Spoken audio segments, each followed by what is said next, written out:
आपके वजन से ज्यादा हैवी आपके थॉट्स हैं। ट्रस्ट मी और नॉट। उनमें आपको बीमार करने की भी ताकत है, उनमें आपको उठाने की भी ताकत है। परमेश्वर भी विचार देता है और शैतान भी थॉट देता है। आज मैं आपसे पूछना चाहता हूं, क्या अगर आप इन दिनों में एक डिप्रेस लाइफ जी रहे हो तो उसका रीजन जानते हैं क्या है? मैं आपको बताता हूं। पंकज 6 पे आ जा बेटा। ये नहीं है।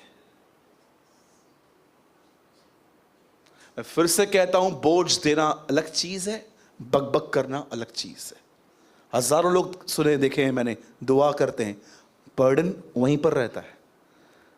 मैं हमेशा एक एग्जाम्पल देता हूं और मैं आज भी दूंगा, क्योंकि मुझे पता है ये किंडरगार्टन का लेसन हम कई बार भूल जाते। जैसे मुझे पंकज की नीड है, जल्दी आ भाई, और तेरे को पता भी है क्या लेके आना है। नहीं ये नहीं चाहिए। हाँ हाँ हाँ, सी ये भी समझ गया। यहां खड़े हो जाओ। देखो ये लेसन अगर आप नहीं सीखे, आप हैप्पी कैसे रह पाओगे? ठीक है ना? सजो खोल 1 मिनट के लिए। मैं सूरज भाई हूं और ये परमेश्वर, और ये क्या है? बोलो मेरी प्रार्थना। स्वर्गीय पिता, मैं दुआ करता हूं यीशु मसीह के नाम से, पंकज को बदल।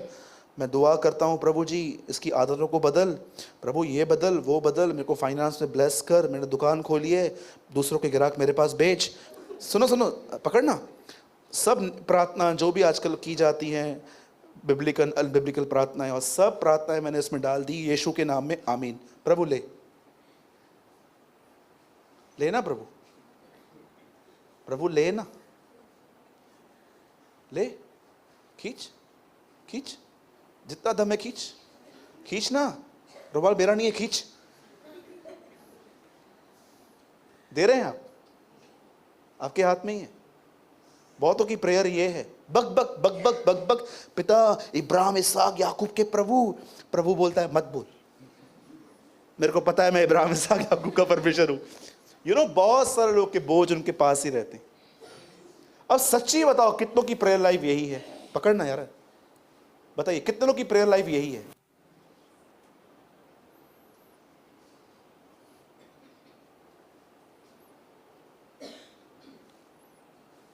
परमेश्वर को देना सीखो। वो कहता है be joyful in the Lord always, आनंदित रहो। मैं कभी कभी सोचता था, प्रभु इतनी सारे चैलेंजेस हैं लाइफ में, खुश रहे कैसे? उसके बाद वो बताता है, अगर तुम्हारे पास चिंता है तो परमेश्वर के सामने उंडेल लो। और मैं आपको सच कहता हूं, जो चीज आप प्रभु को दोगे ना, डेविल कुछ समय के बाद वो चीज वापस आप पे डालने की कोशिश करेगा। उसको बहुत मजा, जानते कब आता है? आप चर्च में आते हैं तब नहीं। उस टाइम उसको अपसेट नहीं होता है कि जब वो देखता है कि आप चर्च में आए हो, और वो दुखी होता है, आज भी मैं इनको रोक नहीं पाया।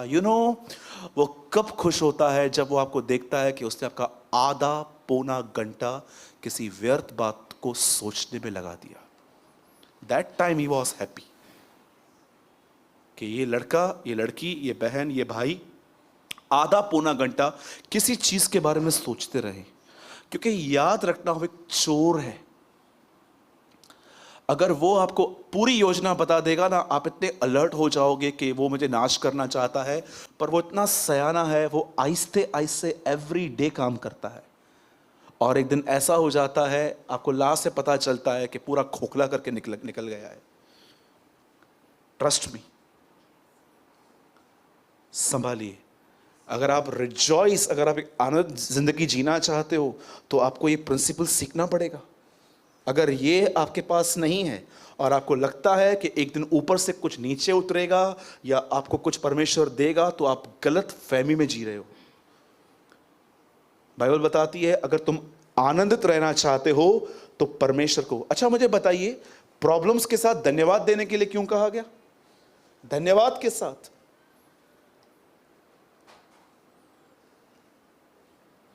बोलिए, क्यों धन्यवाद दें? प्रभु इतनी प्रॉब्लम्स हैं आप हमारे पास। वन थिंग, जब तुम प्रार्थना करोगे तुम्हें विश्वास होगा, तुम धन्यवाद भी दोगे कि तूने मेरी सुन ली। ठीक है? अब मैं आपको क्या करता हूं, ध्यान दीजिए।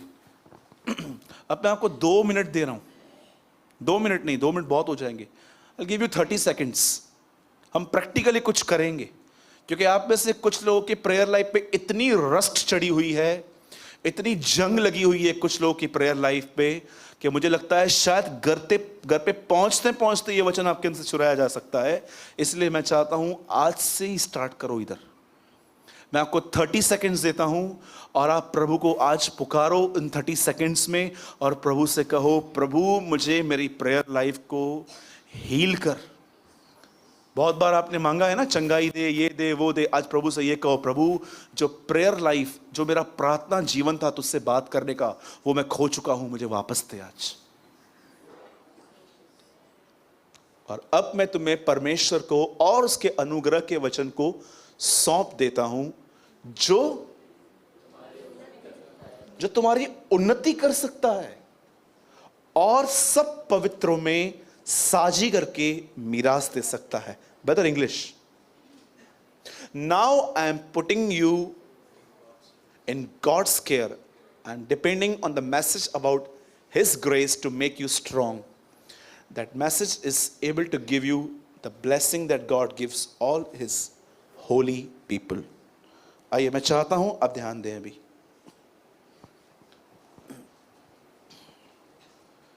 बाइबल ऐसा बताती है, एक व्यक्ति जो दमिश्क के रास्ते पे बदल चुका था, उसका नाम परमेश्वर ने शाऊल से पौलुस रखा, और बाइबल बताती है यह व्यक्ति एक मिशनरी बना, जगह जगहों पर उसने कलीसियाएं बनाई। और मैं चाहता हूं अब आप थोड़ा ध्यान से सुनिए, छोटा सा मैसेज है बट बहुत इफेक्टिव है आपके लिए।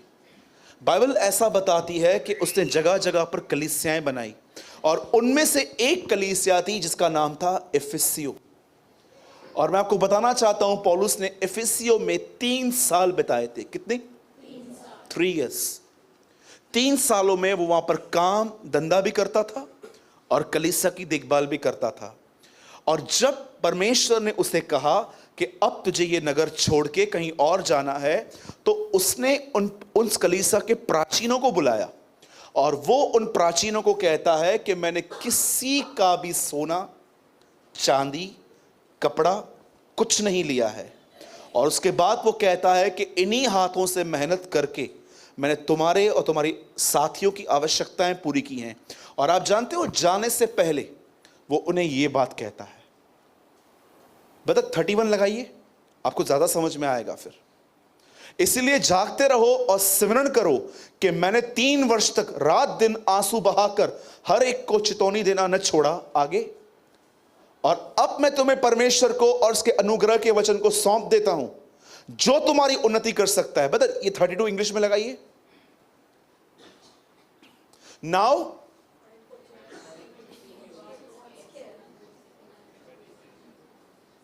हिंदी लगाइए। अब मुझे बताइए, पौलुस उस कलीसिया को छोड़ के जा रहा है, पर वो किसके हाथों में दे रहा है? परमेश्वर के हाथों में के वचन के हाथों में?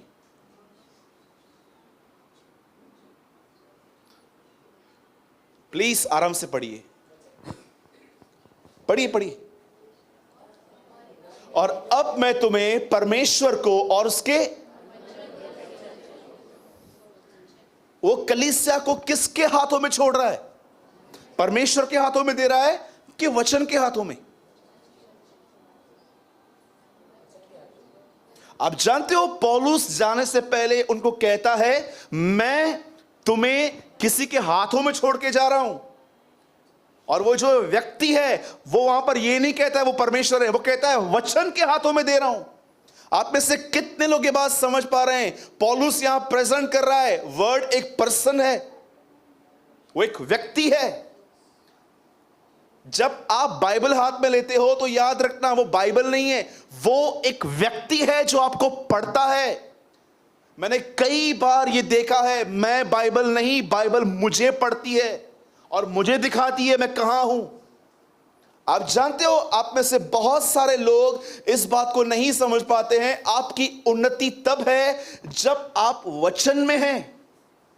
कई लोग सोचते हैं कि किसी को मैं एक दिन इतना सामर्थी बन जाऊंगा कि लोगों पे हाथ रख के मैं उनको गिरा दूंगा, या प्रभु मुझे वर्शिपर बना देगा, या मैं भी इस्तेमाल किया जाऊंगा। लोग इसे ग्रोथ समझते हैं, पर यह मिनिस्ट्री है।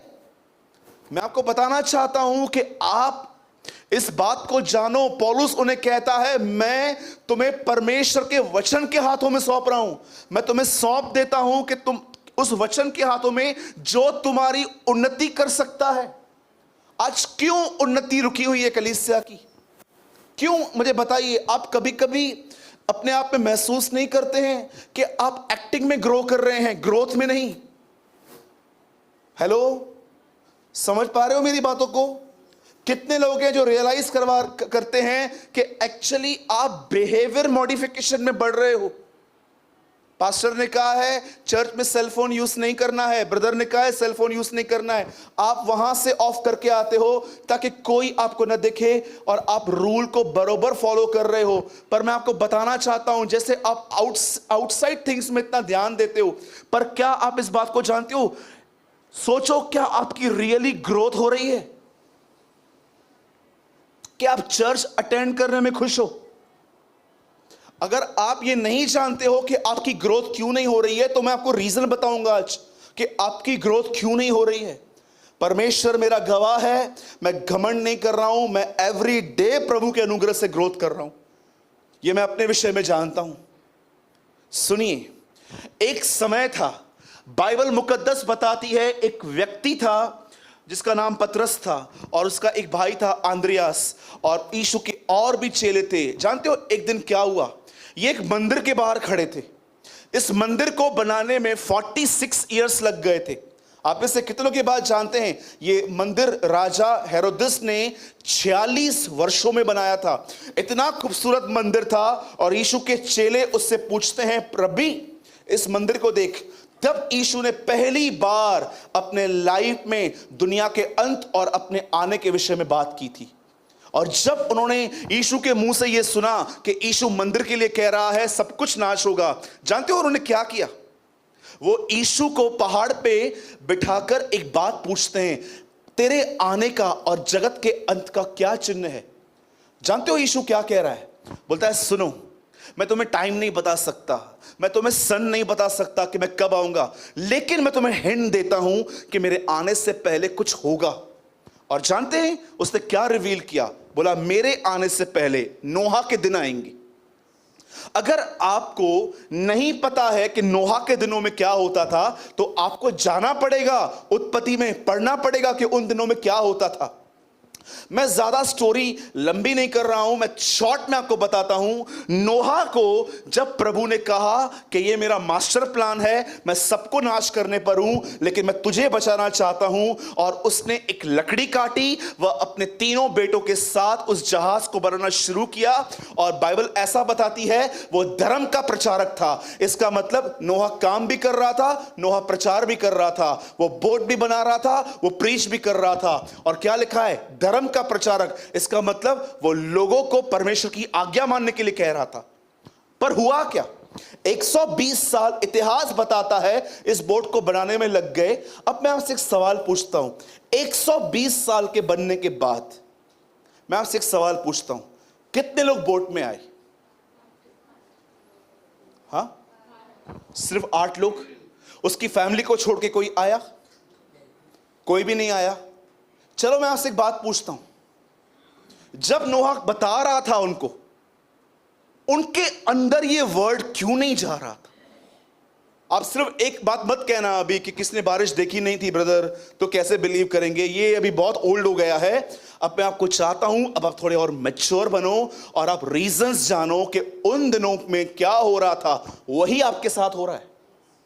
अब देखो यहां पर 120 साल तक एक व्यक्ति लोगों को समझा रहा है बारिश आने वाली है, जल प्रलय आएगा, नीचे से भी पानी आएगा, ऊपर से भी आएगा, मैं ये बोट बना रहा हूं, आओ इसमें घुस जाओ, बच जाओगे। पर कोई व्यक्ति नहीं आया। आप जानते हो क्यों वो लोग कभी उस बोट में नहीं आए? Because of one thing. बोलो, माइंड कहीं और बिजी था। जानते हो उन्नति कब रुकती है? ग्रोथ कब रुकती है? मैं आपको सच कहता हूं, जैसे व्यापारी लोग दुकान खोलते ना, बुखार में भी बीमार होंगे दुकान खोलेंगे, खांसी हो दुकान खोलेंगे, क्योंकि उनको पता है आज की सैलरी, आज का पेमेंट, आज पेमेंट आने वाली है। मैं आज भी बताता हूं, कोई समय था मुझे बुखार होता था, मुझे खांसी होती थी, मुझे कुछ भी हो, मैं दुकान खोलता था, क्योंकि मुझे पता था पेमेंट आएगी। मैं आपको प्रभु के गवाह, एक प्रभु की उपस्थिति में खड़े होकर कहता हूं, मैं अपनी उन्नति को ऐसे लेता हूं कि मुझे एवरीडे चाहिए, एक दिन नहीं रुकनी चाहिए। और मैं ये सच्ची कहता हूं, मेरे उन्नति में जो भी बातें आती है मैं दूर करता हूं उसको। आप जानते हो उन्नति क्या होती है? उन दिनों में क्यों वो लोग विश्वास नहीं कर रहे थे? 3 बातों में उनका मन व्यस्त था। और मैं आपको सच कहता हूं, आज इन्हीं 3 बातों में लोगों का मन व्यस्त है, इतने बिजी हैं। मैं आपको सच कहता हूं, कभी कभी मीटिंग भी चलती है ना, मीटिंग के अंदर भी वर्ड चलते टाइम उनके अंदर ये थॉट्स होते। पहली चीज है, बोलो खाना पीना।